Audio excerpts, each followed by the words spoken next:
Okay, so this is our study union. What's it called? Because of time constrictions, we probably won't have enough time to get through these old topics, but these are the old topics that Dr. White had posted on web courses as the like things to review and go back for. So if there's time, we'll go through it, but if not, we won't. So thank you everyone for coming.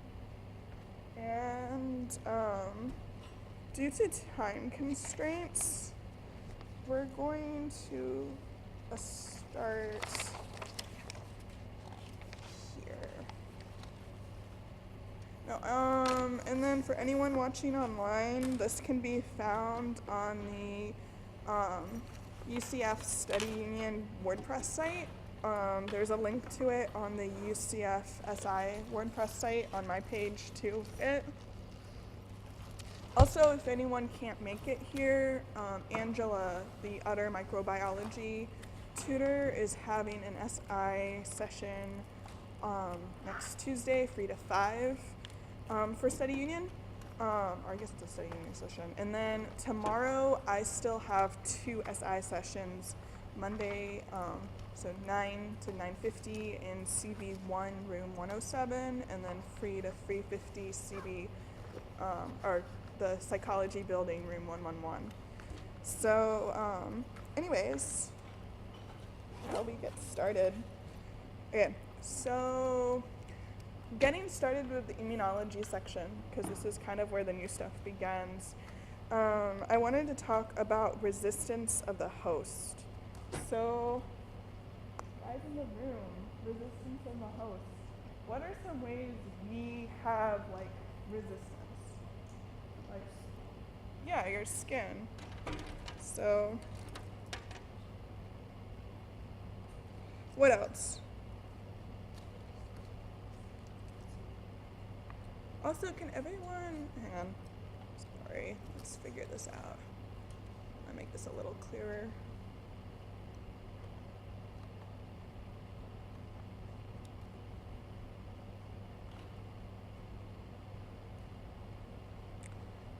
Can everyone read this? Yes, no? Okay.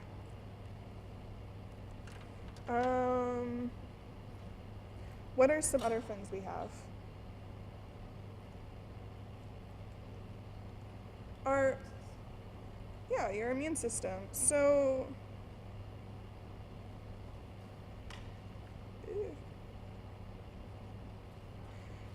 these skin and mucosal barriers, what do you think those kind of things would fall underneath? Like what kind of immunity? Yeah, so those would be part of innate immunity, but what kind of barriers would they be considered? I heard mechanical, so I'm gonna go with that.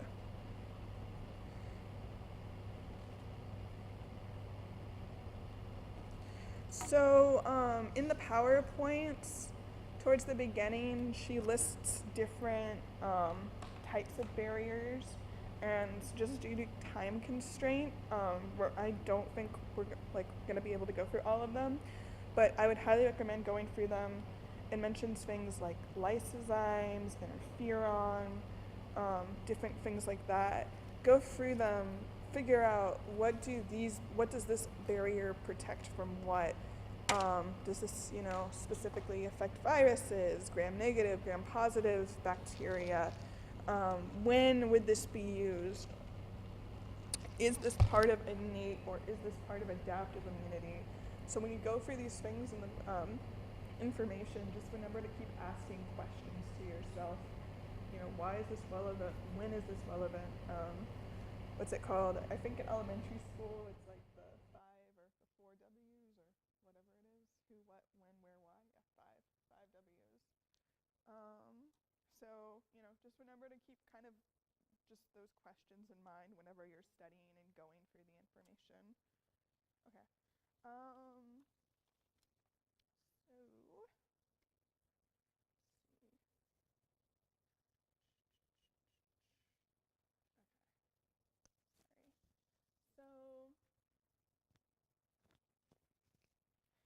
natural resistance or our innate immunity, what's an example of some cells we might find playing a role in our innate immunity? Phagocytes. What?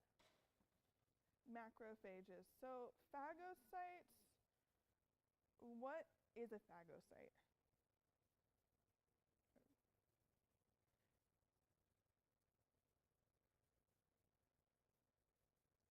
Yeah. So could we consider a macrophage a phagocyte? Do they engulf bacteria?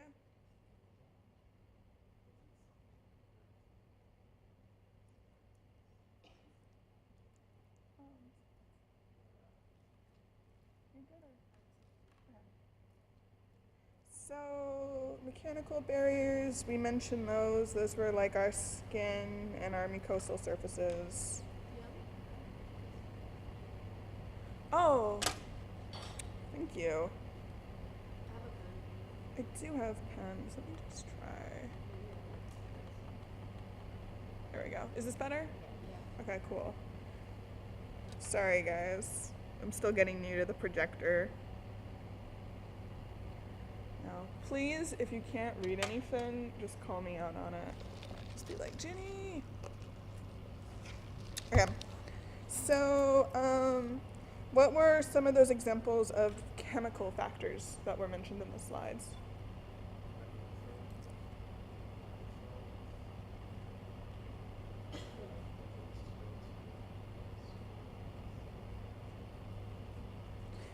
Yeah, so we have, we have like peroxide and our hydrogen radical and other stuff, and interleukins. Yeah, no, those are gonna be more, if you have time, review them.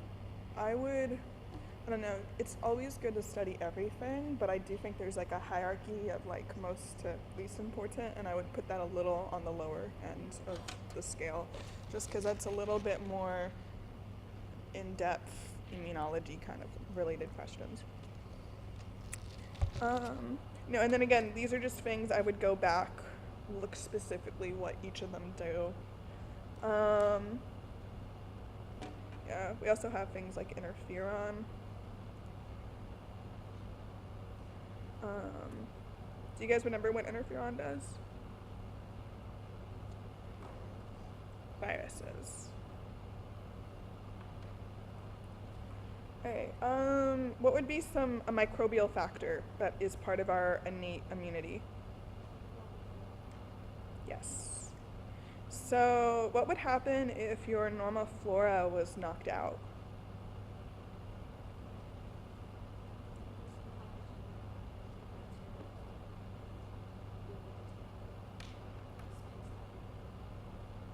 Yeah. So, that would give an opportunistic pathogen, like the pathogenic bacteria, an opportunity to come in.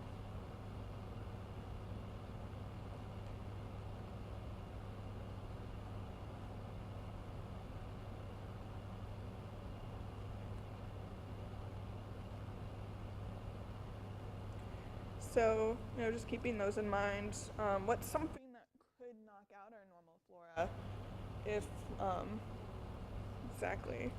So that's why it's important to only take them when we need them. Alright. So, we have our acquired or our adaptive immunity. I just wanted to make these clear that they're just kind of synonymous terms. With our humoral immunity, what mediates that? Do you guys remember? Antibodies.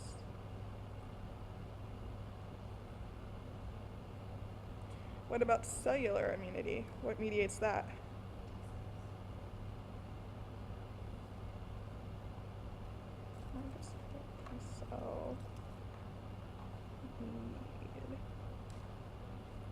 Yeah. Cool. Awesome. So, lymphocytes and leukocytes. This is just kind of a generalized immunology thing that I think is really important to know. So if any of you have taken Professor Weigel's, I always mess that one up, immunology class, I will be very sad if you don't remember this. Can someone tell me what the free lymphocytes are?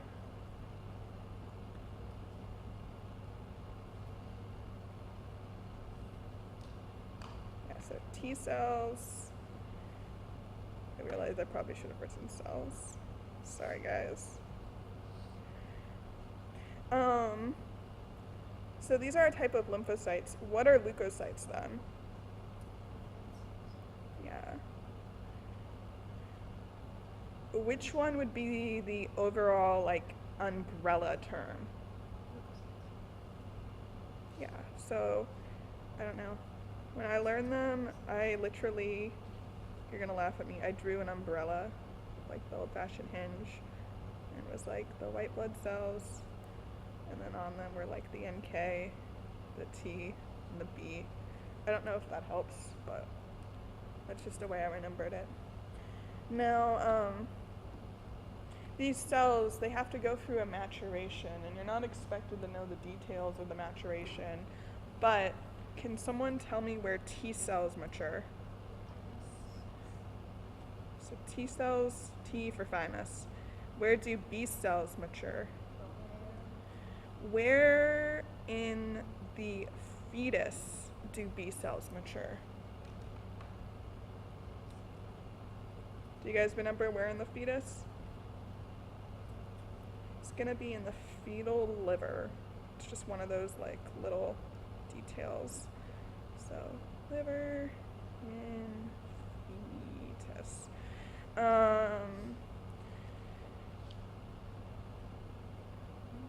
Maturation. So for again the process of that, Dr. White didn't really go into it. So it's something that I'm pretty sure was covered in what's it called? Ungari's class, and definitely Dr. Weigel's class, or Professor Weigel, dang it. Professor Weigel's class goes into more. But that's just an example of those little details that after this you really need to kind of go back and look through the slides because we just don't have the time to cover most of them. So, no, the other thing I'd want to kind of review on this is, do you guys remember the chart about the white blood cell precursors? How, let's see, it starts here and we have our bone marrow precursor, and then it splits off. Do you guys know what it splits off to? Do you guys remember? I'll give you a hint. We're in the bone marrow, but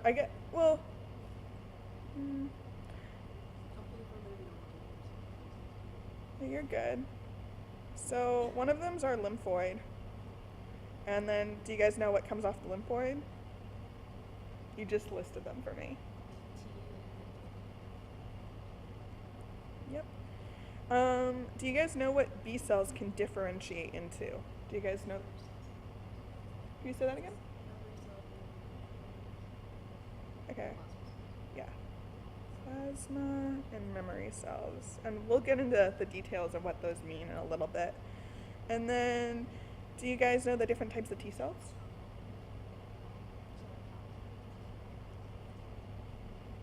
Yeah. I'm going to kind of write it like this and then oops, sorry guys. Is that better? No. And then I'm going to do the other side in a different color just so you can kind of see. Does anyone have a favorite color they want me to write in? Blue. Thank you. Alright, so does anyone know what the other side of this is kind of going into? We have a, do you remember this? So all of this is all to make white blood cells. Like, that is our goal here. Red blood cells. Oh, that's another good point. What is another name for a red blood cell? Yeah, so. Also, are you guys cool with RBC, red blood cell, WBC, white? Okay.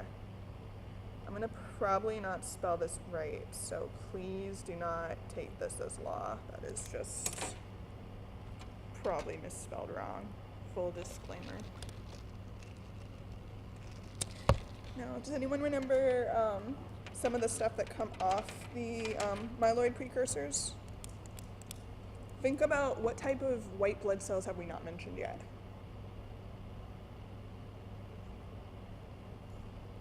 Yeah, so we have neutrophils. What was another name for the neutrophil basophils? Yeah, granulocytes.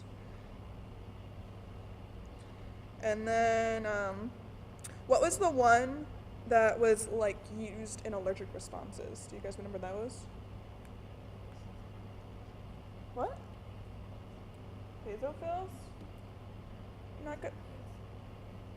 Yeah, so there's our neutrophils, basophils, eosinophils, that are known as BEN.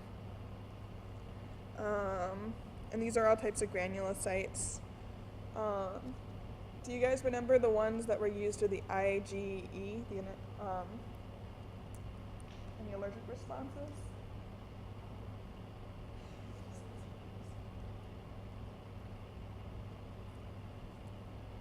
Mast cells? Okay, all right. Allergies. Yeah. And then, what is the other thing we haven't mentioned about white blood cells? We were talking about them earlier. They were part of the innate response. What kind of cells? Macrophages. And do you guys know where macrophages come from? Yeah, monocytes. So monocytes make macrophages, and then do you guys know the other thing they make? It's okay. It's pretty, class doesn't really go into them too much. Dendritic cells. So this is just a good way to kind of orient yourself with what am I looking at, what kind of cells am I here, understanding the terminology for the rest of this chapter. So now I want to get into what we were talking about earlier, kind of jumping ship. So I'm sorry, I did not leave myself nearly enough room, but a learning process. So if I do this, can you guys understand that this is where like the phagocytosis stuff is? Okay, so can someone tell me what phagocytosis is?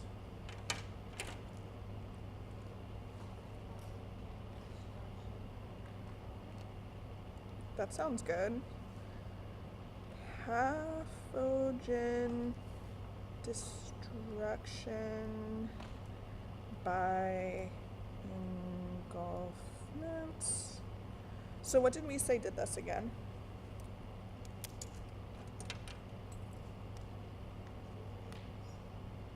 I hear different things.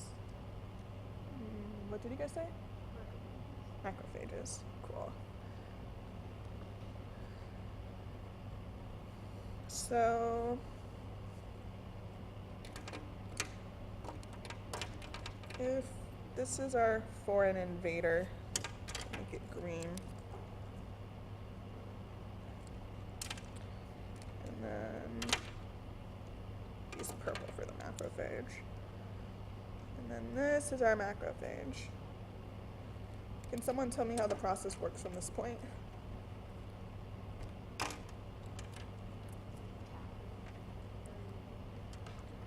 Yeah, so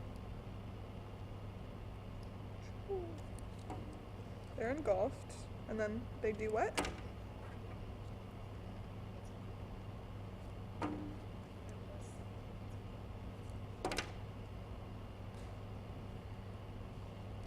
Vesicle. Does anyone remember the name for it? Yeah, this process of bringing it in is called endocytosis.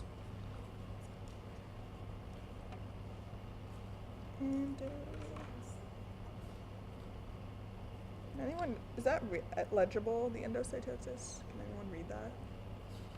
I might rewrite that.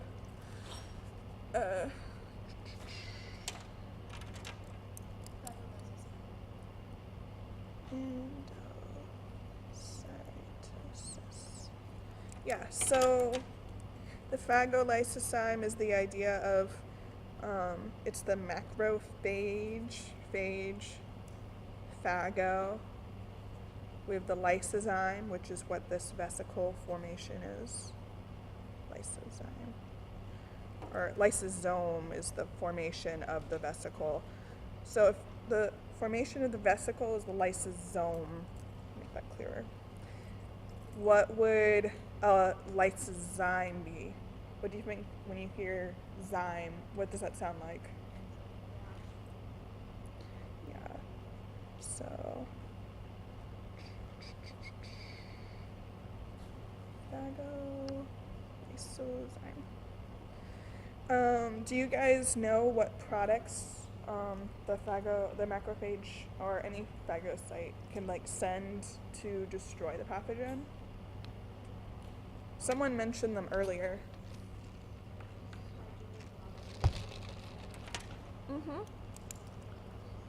So this is where exactly these come into play. And one thing that's really important, and I think a lot of students don't realize this, is like the host microbe interactions chapter that you guys had on test free. It was the second PowerPoint of test free. That is gonna reappear a lot, so I would almost re-hit that old PowerPoint as hard as you're hitting the immuno PowerPoint and as hard as you're hitting the molecular bio PowerPoint. The host microbe interaction PowerPoint, that would be the one where you first saw these and you were learning about whenever like the catalase and the hydrolase and all of that stuff. If you have time, I'd really like to go through that and you guys just kind of see that, because this is talking, like in that unit is talking about how this stuff gets neutralized and stuff, and there's just a lot of overlap. Alright. Don't know, did I? Yes, I gave myself more room. So I'm gonna move this question to the next page, we're gonna compare and contrast innate and adaptive immunity. Oh, and real quick, after this, do you guys know what happens to it? I'm sorry, I totally skipped the last step.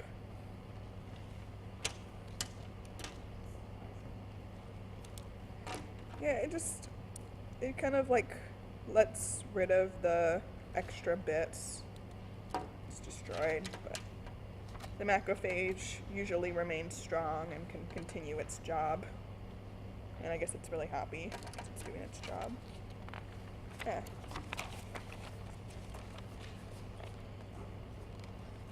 So, let's do this.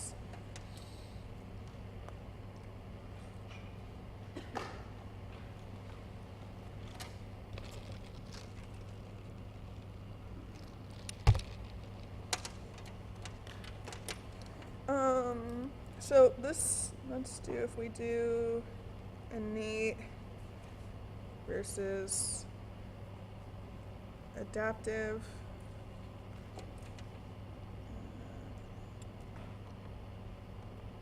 Is that good? Or maybe I'll do pen.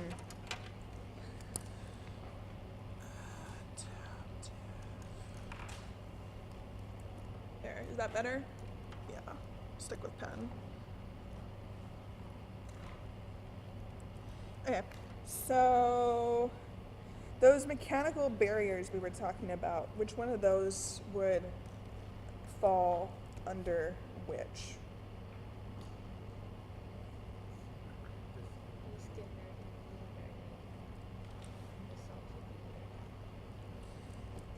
So cells, would it be all the cells that we learned in this section? It'd be what cells? I'm sorry. Yeah, so what kind of cells are memory cells? So we have B cells. What are some other ones?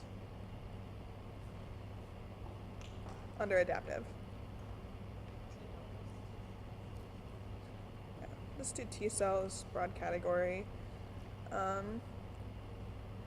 Whereas innate, what do we see with those? We were talking about some of them. Mucus, tears.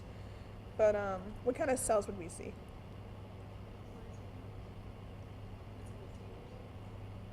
Different cells, as in, if you went back to, I guess, different white blood cells, what kind of, from like this chart, would we expect to see under innate?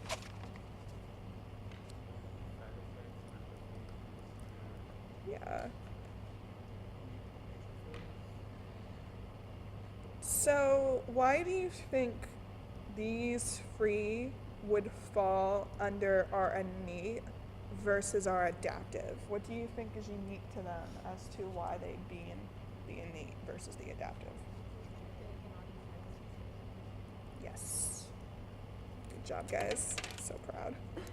I also realized I probably should have done this in different colors, but that's okay. So what's the big thing about the adaptive immune system? Why does it have to adapt? What is its main goal? Mm-hmm.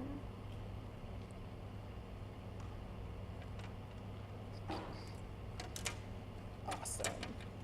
Also, what's it called? There's a system we see that the cell uses to protect itself.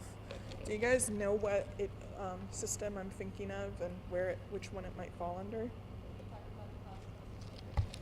Classical system. What? Say it again? Complement. Yes, perfect. Would that be innate or adaptive? And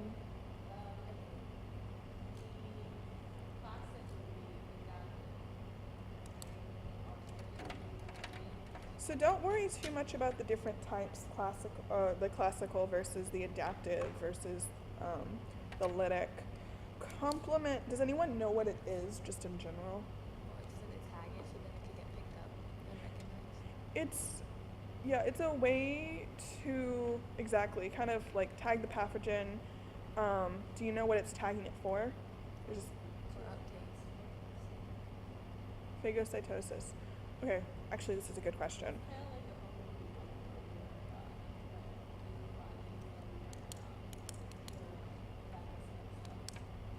Yeah, for this class, because we're not going to go into the details for it, we're going to put it under innate for complement. It does work for the adaptive, but do you guys know another name? Yes, that's what I was looking for. I was trying to word the question right. Yeah, so this is what this is kind of leading to. Opsonization, and then, what did you say? Mm-hmm.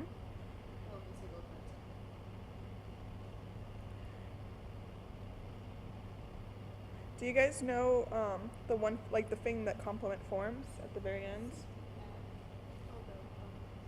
MAC. Membrane attack complex. Does someone know what this does? Yeah, the complex. Exactly. So this is just a way your cells can non-specifically destroy stuff. Which is, again, if you have to think innate and adaptive, ask yourself, is it specific to something or another? And that usually helps. Opsonization. I am so sorry, guys. Yes. Gotta work on my handwriting with pen. That's usually why I use pencil.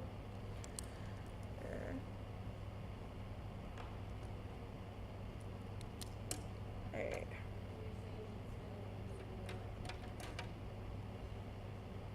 Yeah, it technically, the details of it, I wouldn't worry about anything else beyond this, just because Dr. White doesn't cover very much on it.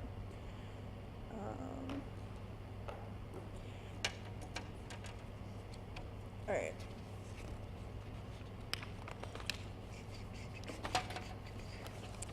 Or actually, yeah, do this. Sorry. All right. So, can someone tell me active and passive immunity? Does someone know like the difference between the two?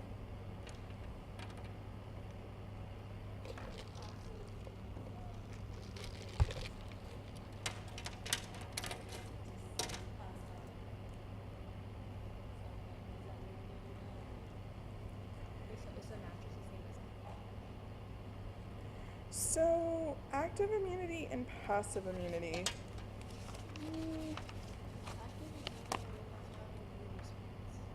Can you say that again? Yeah, thank you. So, have to have immune response. Whereas passive, do you want to try wording that?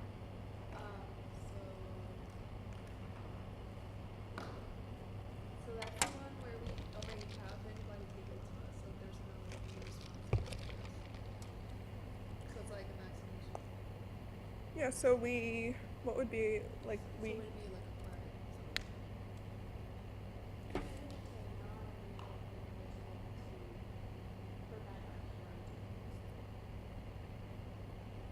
Yeah, so passive immunity would be we don't have to necessarily make new stuff, right? Because we already have it.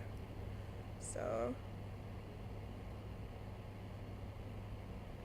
already there. Does that make sense to you guys if I write already there? Yes, no? So, kind of thinking about that, with active immunity, would we need exposure to that antigen? Yeah, because, without it, we wouldn't be able to, we haven't seen it before, we don't know how to handle it. But with passive immunity, would we need exposure? No. Alright, so how is a specific response made for the active immunity?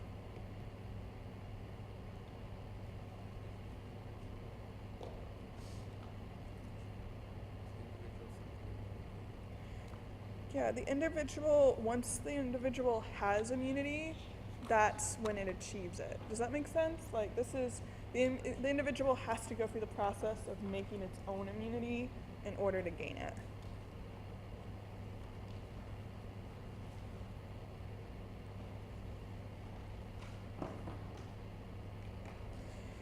What about passive immunity? How is its specific response made? What makes it?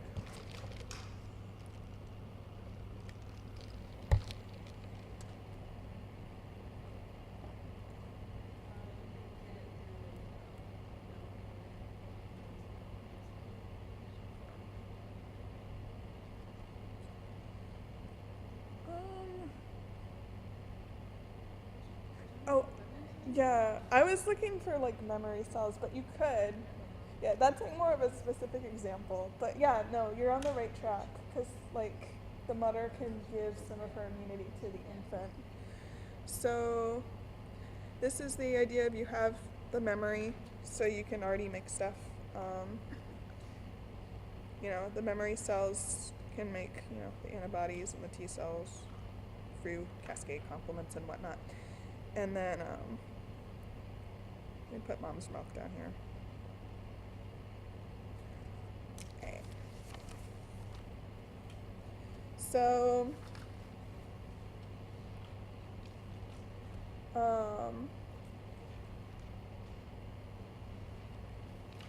let's see. So with the immune system, the memory, I don't know if I necessarily worded this right. Let's go back. The memory with your mother's milk, Because we agreed that that's what it is, right? You know, your mother gives you her stuff to have. Would that, would that mean you had memory of it beforehand? Exactly. You don't have memory beforehand, but she gives you the stuff, right? Whereas with active, would you have memory? Yes.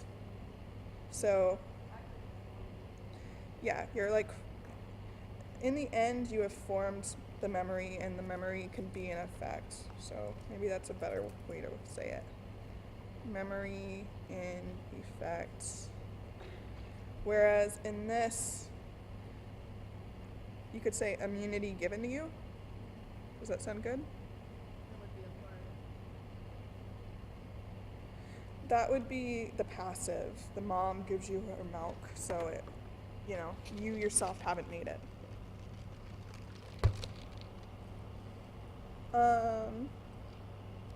Alright, so how is the response maintained? So, to maintain the response, what are you activating? Exactly. Whereas with passive, can it be maintained? Yeah. Not maintained. So this is it can only last for as long as, you know, it's given to you, but it's very temporary. But with active and passive, which one is going to adapt, or, let me say that. With active and passive, which one's going to develop straight away? Mm-hmm. And which one is going to take a while to build? Yeah.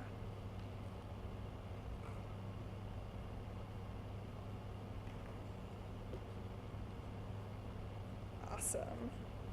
Okay, so this is where I was like, oh my god, I'm stupid and I have spelling errors, but I'm sorry, guys. So what's an antigen?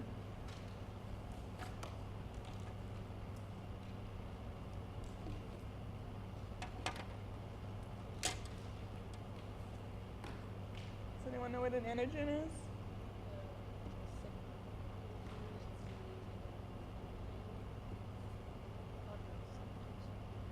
Yeah, it can be a protein.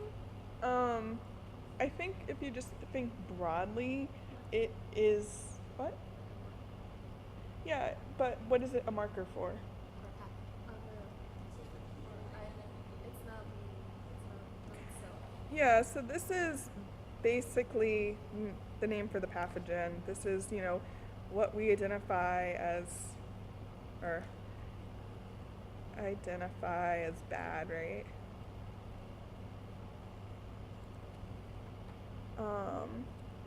And then I asked this, what's an antibody? Like what is the function of an antibody? What does it do?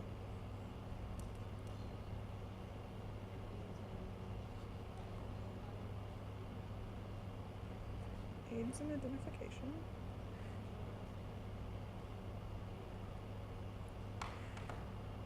Okay, yeah, I could say neutralization. Does an antibody destroy things? It itself does not. Yeah, so it itself doesn't destroy on its own. How does it? It recognizes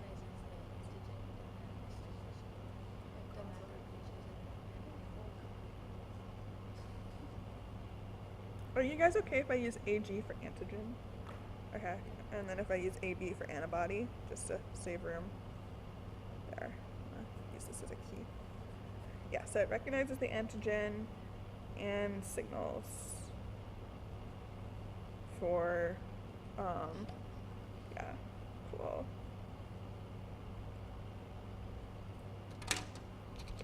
Also, just making sure these things are clear. Can someone tell me what specificity is?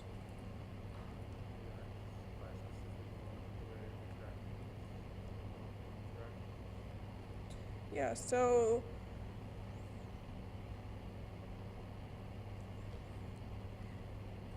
it reacts.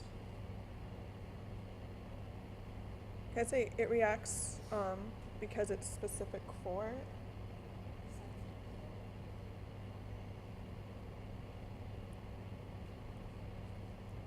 Okay, so sensitive to. No, the name is what it sounds, but can someone just define in general what specificity is? Not even for immunology, just in general. Like if you heard the word, what it would mean. Yeah, I mean it's specific for exactly what you're doing, right? So let's say I'm an antibody. So, here's me as an antibody. I'm floating around the cell. And someone want to volunteer to do? Someone want to stand up? Thank you. I appreciate you. So, you are. What disease? I don't know. Let's do influenza, right? So I'm an antibody. I find you and I'm like, ooh, because that's the system, right? Ooh. If I am an influenza antibody and I recognize only an H1N1 strain, for example, I can only bind to him, right? So who else wants to be my second review? I just need one more person, I promise. Okay. So let's say, what disease do you want? I can be Gonorrhea. So here I am, my H1N1 antibody, and I'm floating around in the cell. Can I bind to her? No. Exactly. But can I bind to him? Yeah. Yes. You guys. I appreciate both of you. You're 5. Okay. Cool. Just like to make that clear. Or you can also describe it like a lot. That gets a little more tricky because there's the lock and key system, and then there's also the induced hit kind of model. But either way, yeah, the idea is if like this is your receptor on the antibody, right? It's only gonna fit like another triangle. It's not gonna fit like a square or something. Okay, so what is memory? Like you're already exposed to it once, so now it's gonna go 10 times faster to get a response. So it's already been exposed. Perfect. It has like antibodies made for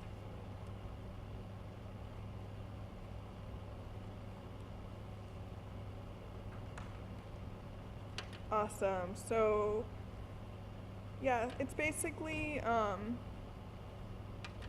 I've had experience with influenza, so I have my influenza antibodies, but I've never seen gonorrhea before, so would I have memory for gonorrhea? Exactly.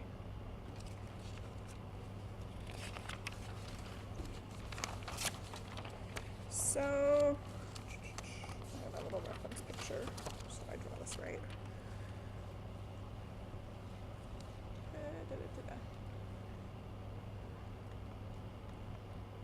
There we go. So if I have an antibody, what is the general, can someone describe to me the general, anatomy of it? Like, what is it made up of?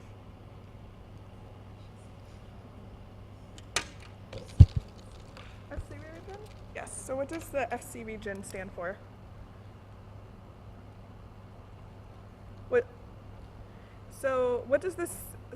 What is the FC region? Is it a variable or is it a constant region? Constant region. See, so this can get a little confusing. So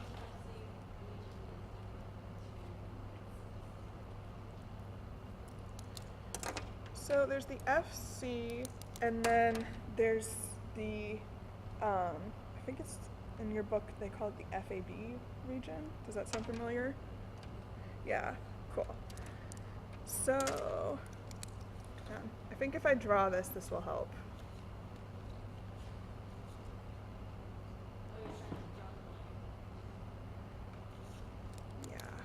So if our blue, what color is the blue that I'm drawing?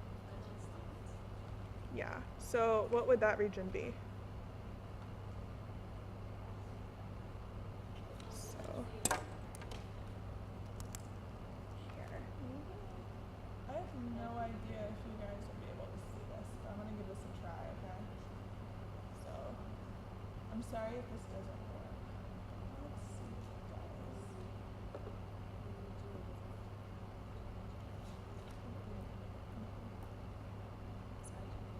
Sorry, I thought I'd be able to pull up pictures.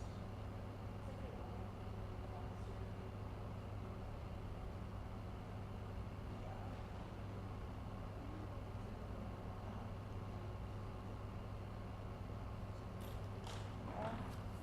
You guys, I don't think this is gonna.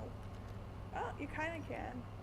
Okay, so you see here, the FC region, that's the constant region. So that's kind of right in here where we were talking about. So the blue. Whereas the FAB region, that's going to be right here with the variable in red. So that's where it's going to be specific to things. Yeah. It kind of works. That is a little visible, right? So FC constant. But this is what's really confusing. Do you guys remember what the C stands for? Because it's not actually constant. What?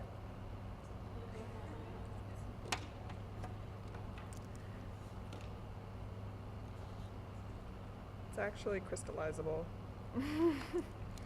Don't worry, it's not necessarily what it sounds like. So then, you could have like these little bits. So pretending the red's the antigen, right? Antigen. So this is where our variable is. What does the constant region tell us about the antibody?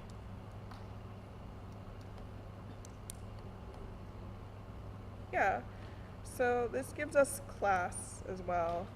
So what are our 5 types of antibodies?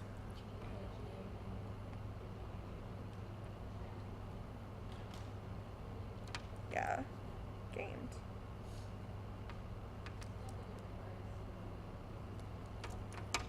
I would definitely, and we're going to get to that in just a second, I would want to know the differences between your different IgGs, or the IgG, the different immunoglobulins.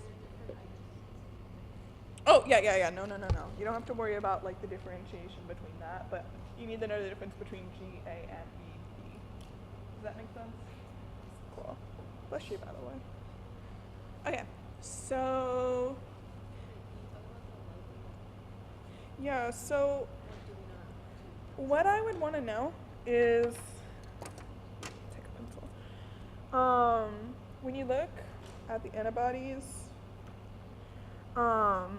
basically,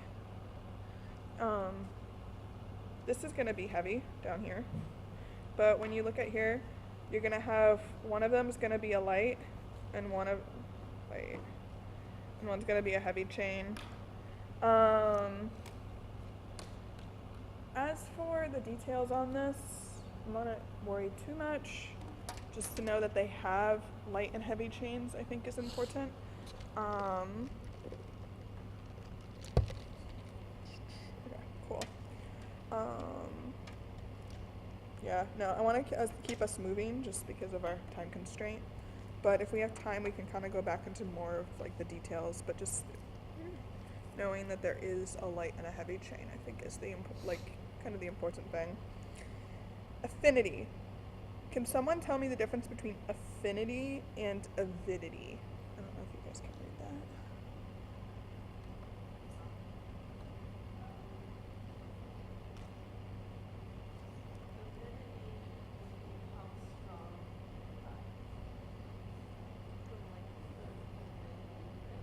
that. Avidity, how strong it binds.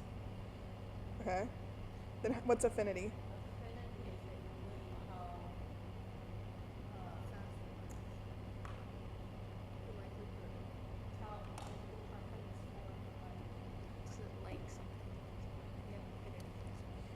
So the way I always thought about it is when I think of these, affinity is how specific it's going to be. This is the specificity. So avidity is not, yes, it's how strong it binds, but it's kind of how much it binds, I guess you could say. So IgG, how many, what is its valency? How many things can it bind to? IgG. 2? Yeah. We just drew it out. So you see this is 1 and this is 2 binding sites, right? So, but then we have IgM. Do you guys remember how many binding sites IgM has? 10.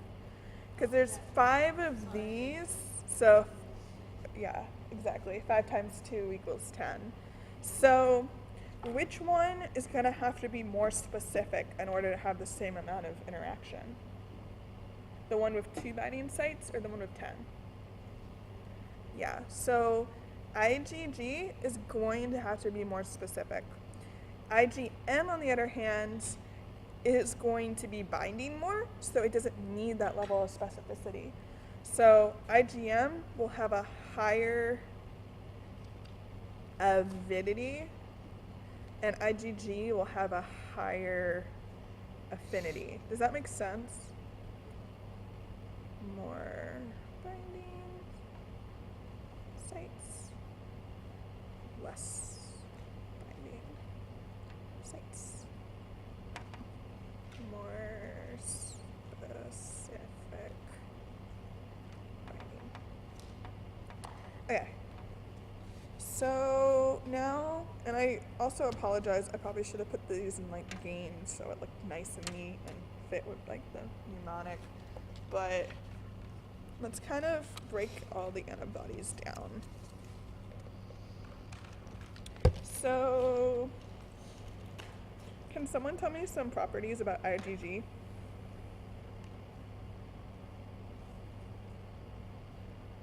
How many sites is it going to bind to?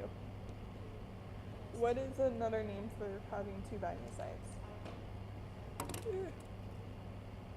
Bivalence.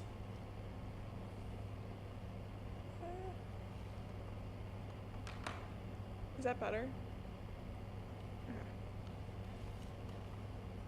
Alright, so where do we see IgG? Yeah, so it's in our circulation. What's a unique thing about IgG? Yeah.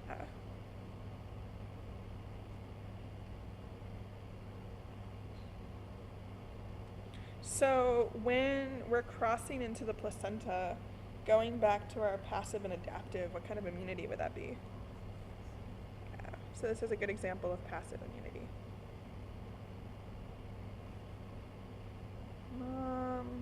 To be. Alright, I wish I hadn't separated this. I'm gonna just write the question here. J chain. Does IgG have a J chain? Yes? No? What? Okay. So I didn't draw this. Going back here. What is this area called that I just put in a box? Do you guys remember?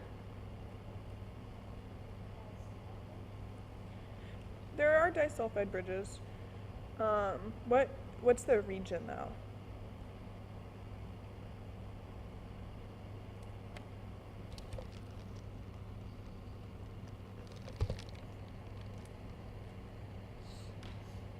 Remember a hinge region?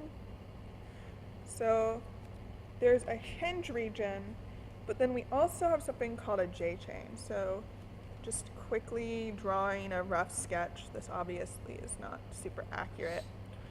A J chain would be like this, where we see like 2 of them connected. Or with IgM, for example, when we have like 5 of them, right? I'm not going to draw 5 out, it's going to take a while. But just think of it as something that can like connects multiple, I guess, units, if you will. So would IgG have one? No. Alright, so IgM, what is unique about it?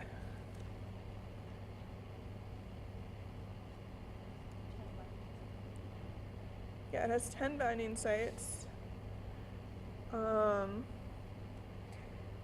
So how many units would there be in total? And what would be a name for for that? Exactly, pentamer. Pentamer. Cool. What's something unique about IgM?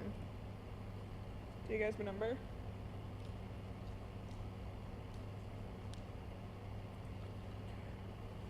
When you have an immune effect, like an immune response, which of these 5 immunoglobulins are going to appeal first? Mm-hmm.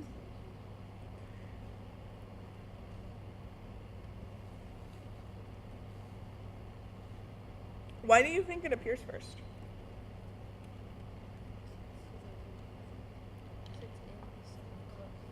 And what do those 10 binding sites do? What is that high? High avidity, yep. Yeah, so why do you think you'd want something less specific at the beginning of an immune response? You might not know what it is. Yeah, I mean, less specific, you don't have to exactly.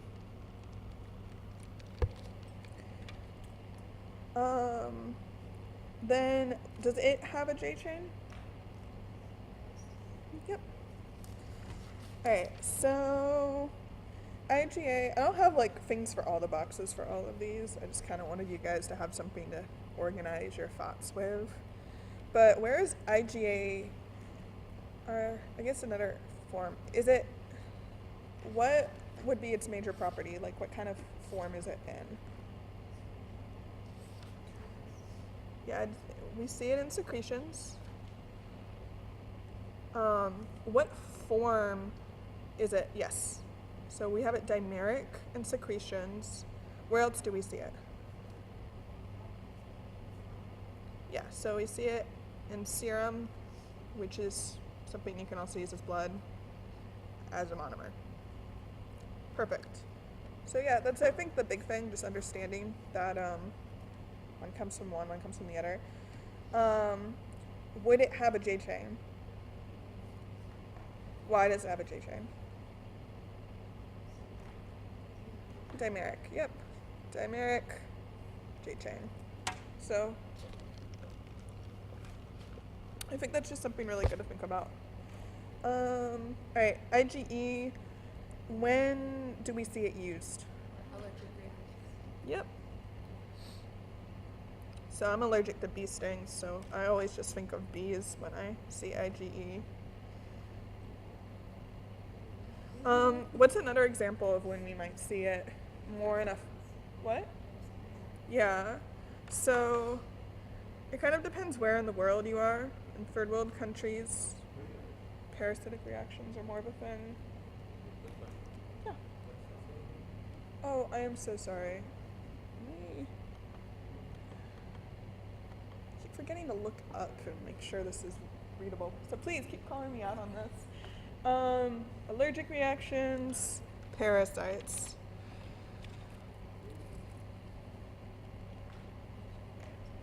I never promised anything about good handwriting.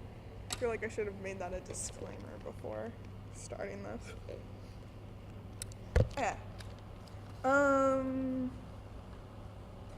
What does this antibody, what does it interact with?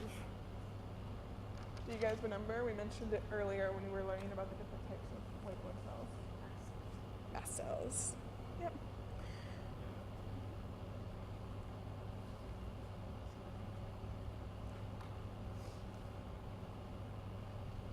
Are you guys okay with this as with?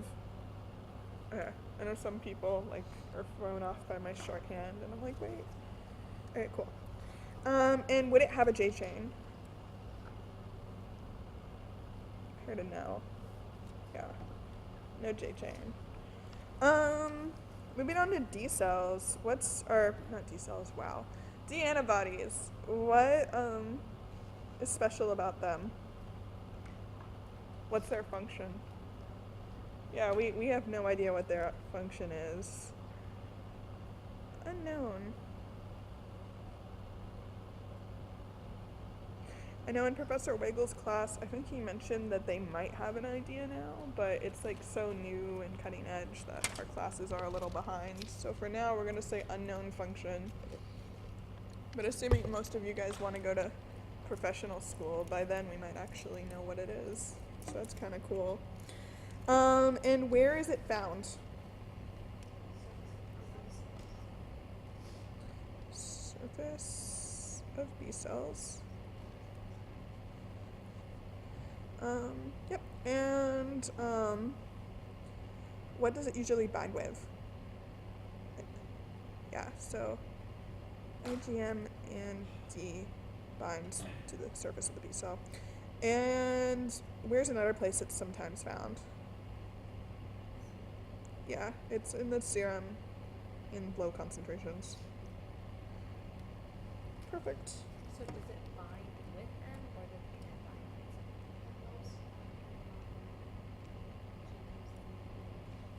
with them?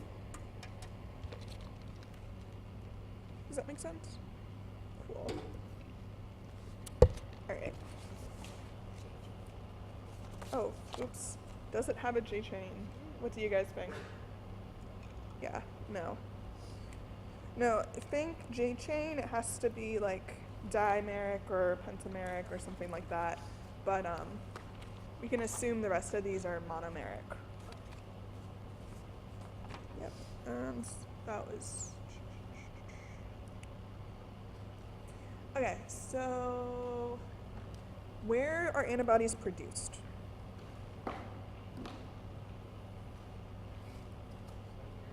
Or, yeah, I guess what is a better question? Yeah, so both of you are right, because plasma cells are B cells. Exactly. So I guess you could say B cells to plasma cells make antibodies. Because going back to our little drawing, remember that our B cells differentiated into the plasma and the memory cells? Yeah. Alright. Moving on. MHC. Does anyone know what it stands for? Yep. Major histocompatibility complex. What is its purpose?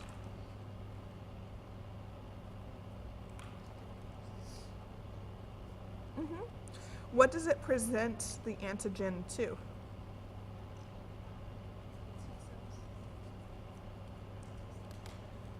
What are the two classes of MHC?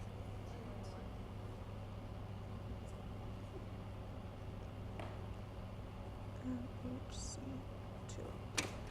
Okay, I'm going to put them in like a little colored box just so we can kind of differentiate.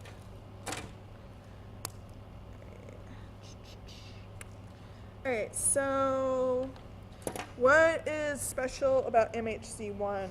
Where is it found? Yep.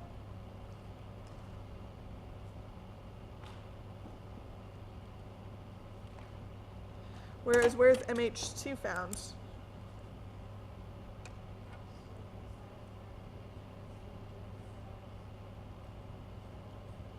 Lymphocytes, macrophages, dendritic cells, antigen presenting. Cool. And then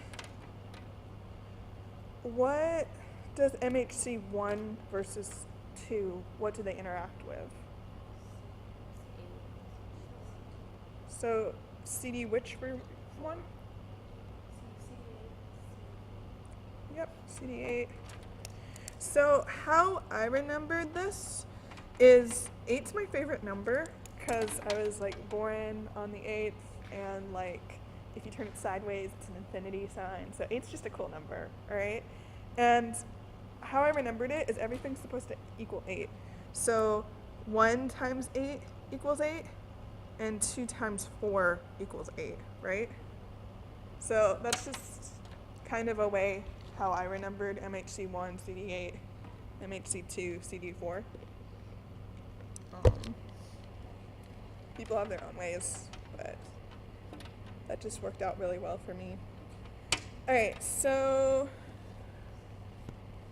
let's see. Types of T cells and functions. What are our types of T cells? Okay, so we have T helper, T1. Yeah.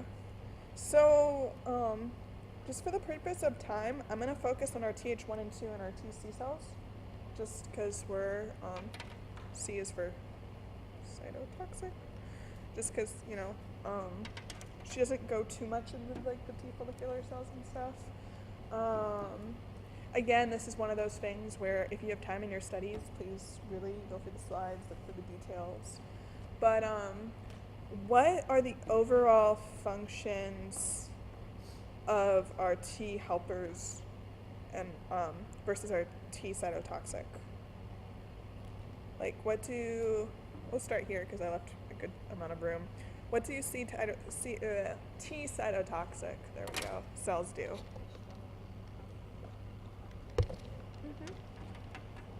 So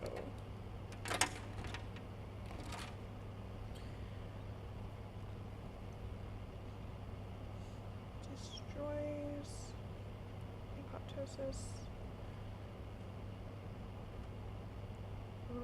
destroy cells. Alright,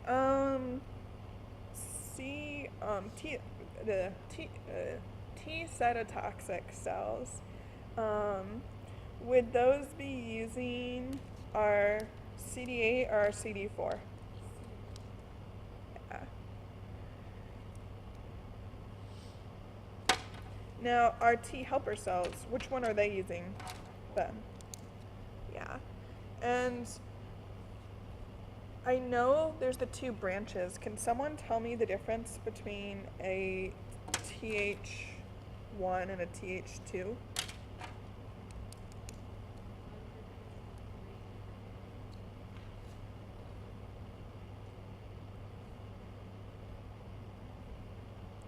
Awesome. What's something else it does?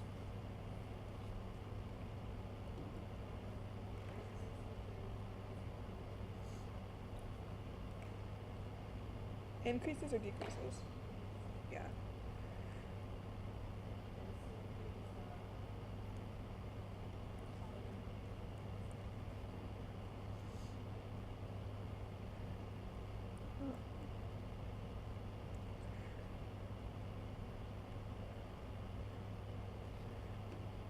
Actually, that's a good segue into this question. We'll come back to the rest. What are cytokines?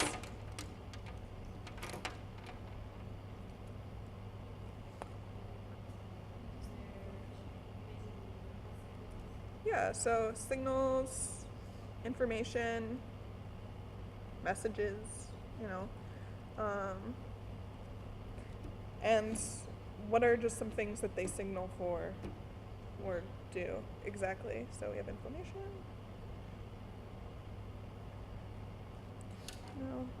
They can do other things too. Just kind of wanted to give you guys a just general idea what they are. So when you see them, you're not, what the heck is this?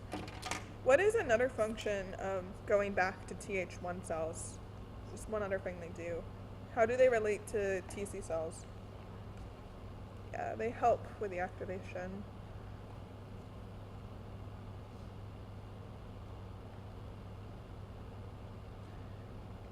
Alright, and then I'll use another color just to kind of help separate. What about Th2 cells? What did these do?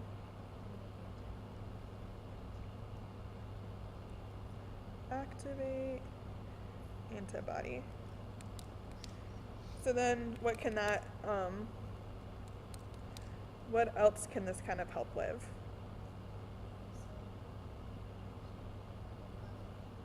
B cell activation, plasma. I also have written down that they're involved with memory.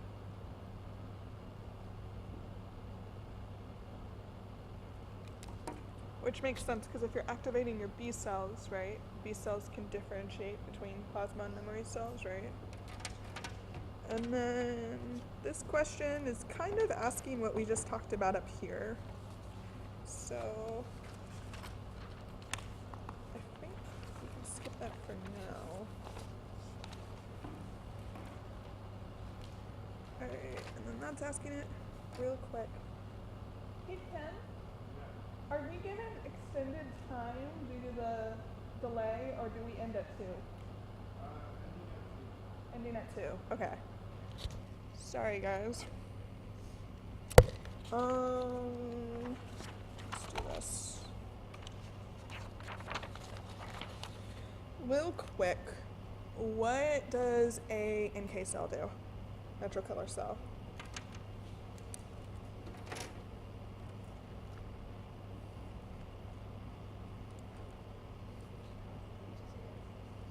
Yeah, so this is just involved apoptosis. This is definitely, involved in killing. What specifically does it cause the apoptosis in? Yeah, so it'd be in the host cells. So these are like, oh no, I am your intestinal epithelium and I have been infected by cholera. No, end me so the rest of the system doesn't die. So this is specifically attacking them. So this is like you're killing your own to save like everyone else.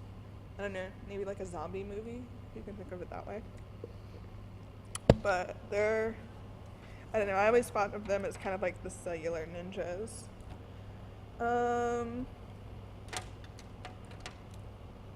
Let's see. Primary versus secondary response. Can someone tell me when each occurs?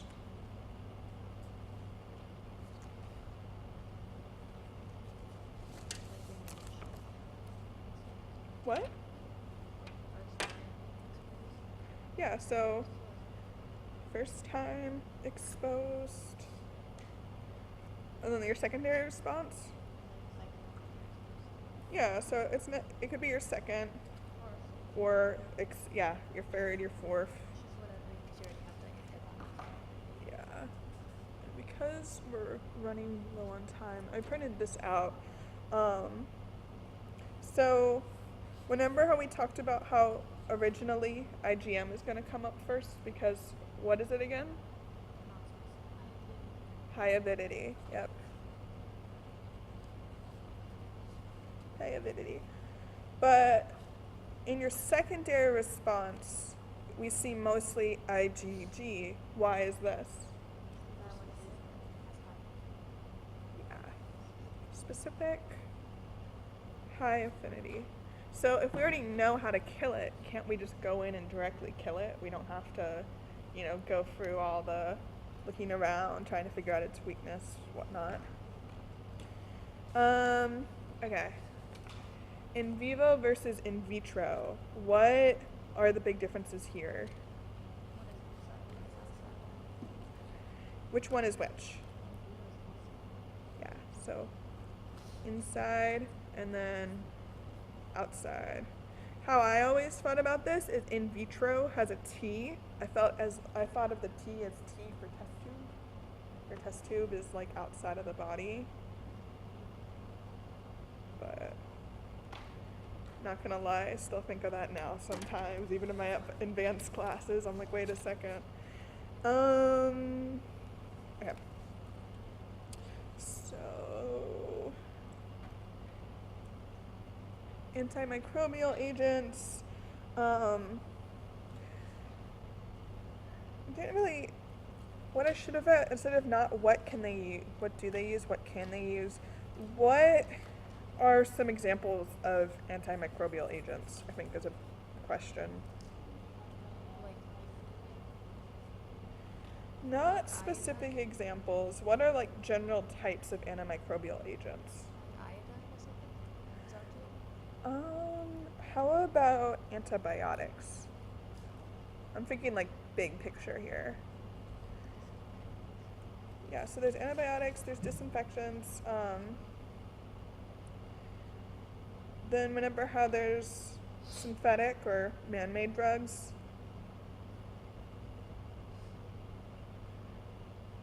So what's the difference? What are you using in antibiotics to, what? Oh, yeah, I mean, both of these could, yeah, in antibiotics, what makes an antibiotic?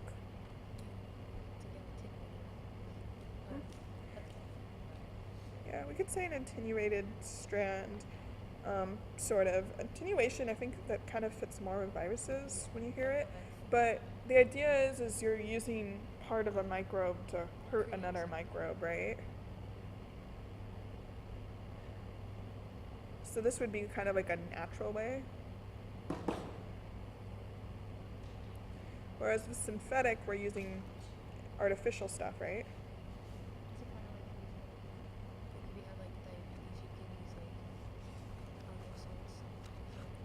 Yeah, you can inject with insulin and stuff, and no, I think a good example of this was jumping down. I know she talks about sulfa drugs. Remember how basically, do you guys remember how these work in general? So you have a little microbe, and microbes are cool because their metabolism can metabolize more things that they need without having to ingest as much. So they can make certain amino acids from just eating glucose and whatnot.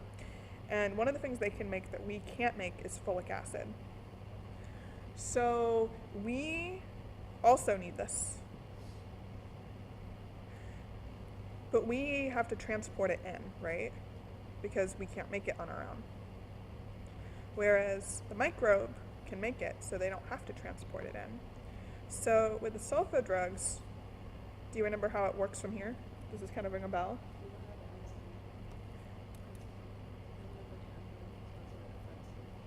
Yeah, because if we're not making this, we don't have the enzymes making it, right? So if we can block this here, this is going to hurt the microbe, right? But is it going to hurt us?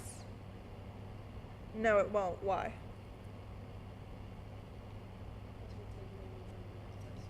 Yeah, exactly. We don't have to make it. We can take it in. So, would this sulfa drug be naturally found in us? No. This would be an example of something synthetically made.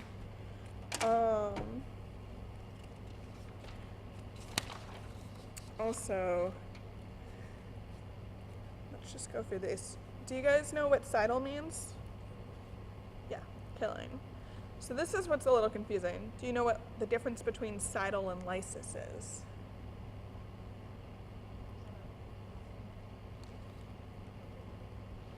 Can you say that again? Like breaking it down. Yeah, so you're killing, but you also break it down. Break it down. Da, da, da, da. It's like kind of complete destruction, if you will, versus like this is leaving like the body So it's behind. like couples, like you kill it and then break it down. Yes. Do you know what static means? Yeah, that's inhibiting growth. So I was gonna draw these out for you guys, but we're really short on time. So you see the pink is the number of cells that you see, but the blue is the vital or the alive cells. So it makes sense how in this one you're still having the cell bodies there, right? But the viable cells are decreasing, right? Because you're not destroying the dead bodies, you're just killing them. So your cells that are alive decrease, but your number of cells available remain the same. Whereas in this, you see how they both decrease? Why is this happening? Yeah, they're destroying the bodies after they kill them. Whereas in static, are you killing anything? No, you're not killing anything. So if you're not killing anything, that means you would still have the same amount of alive cells, right? Exactly. So the blue was the viable cells? Yes.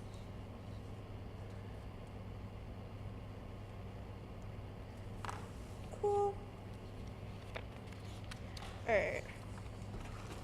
Now for the quickest run through of molecular biology. What is the central dogma? DNA, RNA, to protein. What is the process of going from DNA to RNA? Transcription. RNA to protein. Translation. Yeah, this is vital. Please know this. Is this a set pathway? Does this always have to go this way? Viruses can go. Yeah, viruses can go backwards. Do you guys remember what that's called when you go backwards? Like one of the things? Remember reverse transcriptase? Yeah. Retroviruses can do this. Yeah. So this is not a like for sure has to go this way. So you know, whenever Dr. White has a question and she's always like always, it's not always. So be careful with multiple choice questions, bubbling that in. So DNA, when it's replicating itself, what does it use as its template? Itself, yeah. So it's its own template, and that's how you have these strands. I'm gonna come back to this for a second. I think there was a question I asked later on.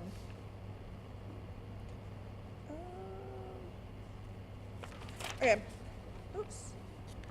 So there's the semi-conservative and the conservative model. Do you guys remember this?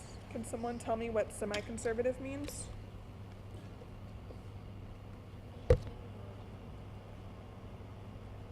Say that again? You have yep, so the original strand and the new strand. Whereas in conservative, what was that idea? So all was old and then all was new, right? So you'd have one like helix that's all new, one all old. Do you guys remember the test that was used to figure this out? Yeah, there was nitrogen, the N14 and 15. Do you guys remember who did it? Mendelssohn and Stahl. Yeah, so they labeled the tubes with nitrogen, the 15 being the heavier one, the 14 being the light one. And at first, because all the old strands were labeled with the old stuff, right? So the heavy stuff would be at the bottom, right? But after one round of replication, remember how they found like some in the middle tube, right? So if you had another round of replication, what would you expect to see?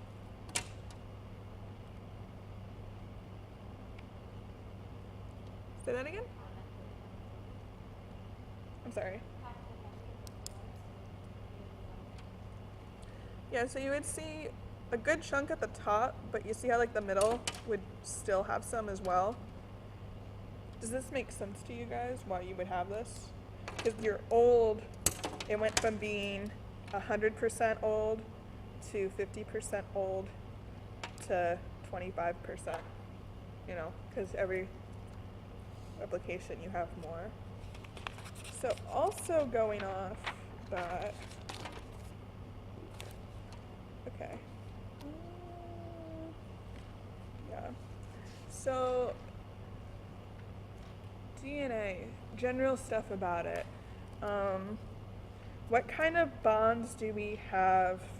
Or actually, forget. What are the bases for DNA? Nitrogenous bases, yeah, what are they?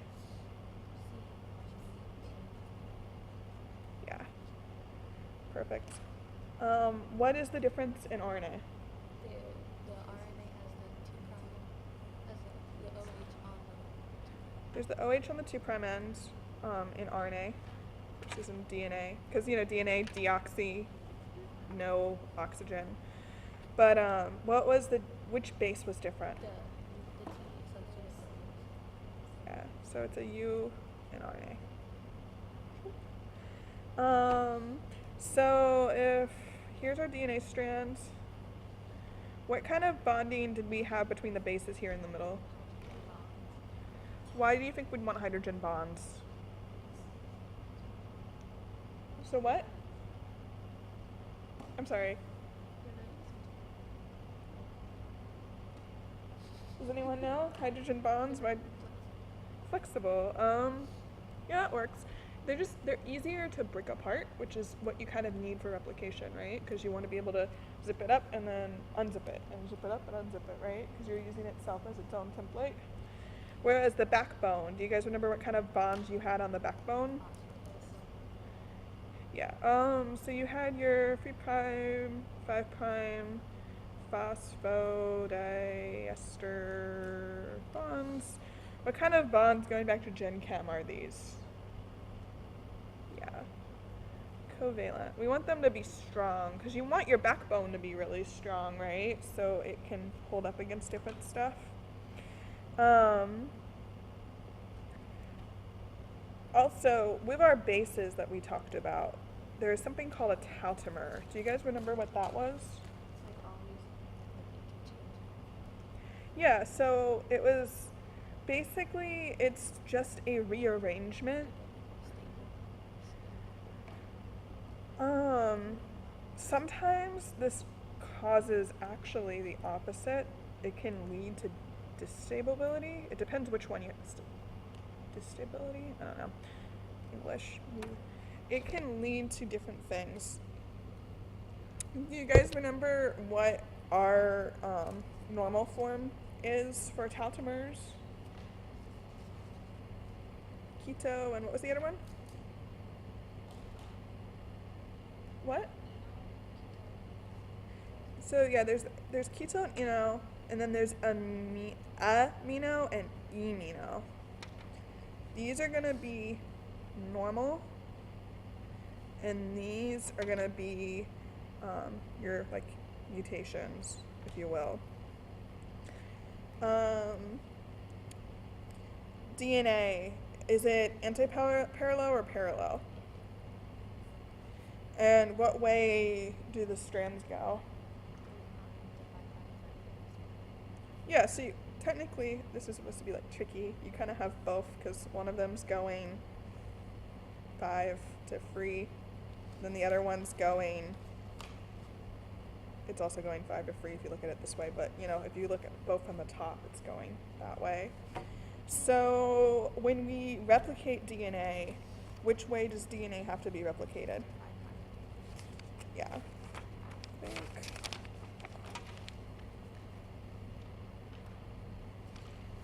Alright, so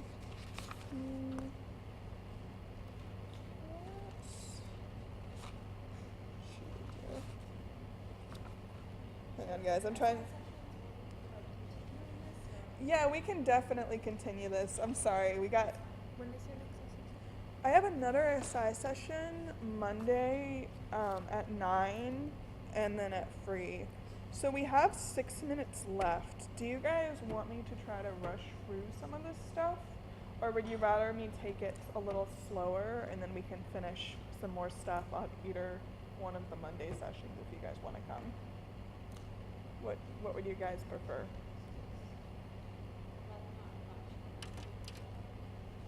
Okay. This Monday at 9 a.m. Yeah, tomorrow at 9 and tomorrow at free. I have sessions.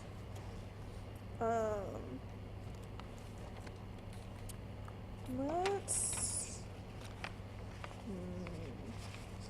How about. Let me go back to the questions. She's gonna take you more chapters. I don't know if you have. Old chapters?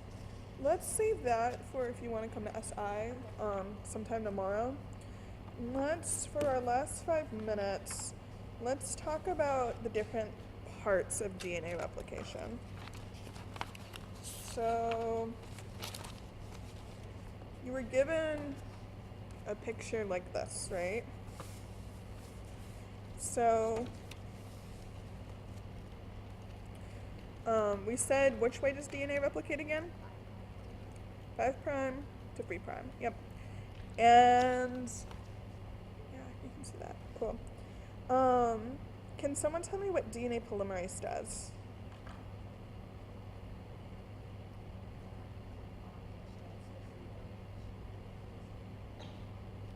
It adds what? It adds on the nucleotide to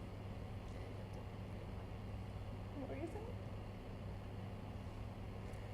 Okay, so this is adding some nucleotides. What does DNA polymerase need to add stuff? Exactly, it needs a primer.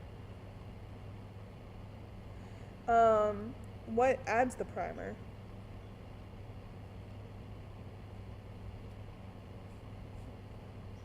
Primase.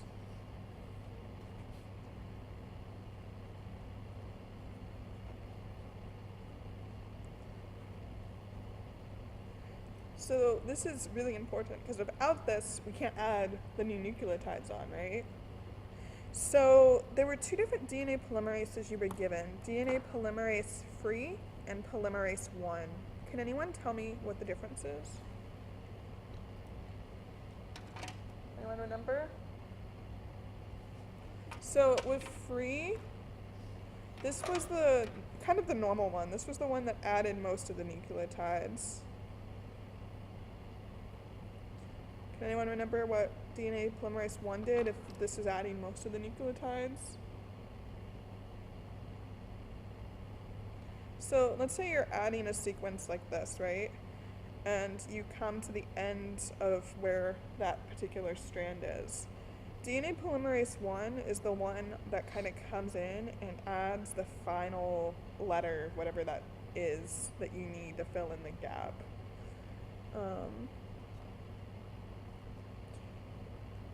So you filled in this gap. What is connecting the two strands together? Does anyone know what that's called? Like if these were 2 separate strands and you wanted to connect them together? What? If you had 2 separate strands like this and you wanted to connect the DNA together, ligase, yep. So DNA ligase connects strands. No.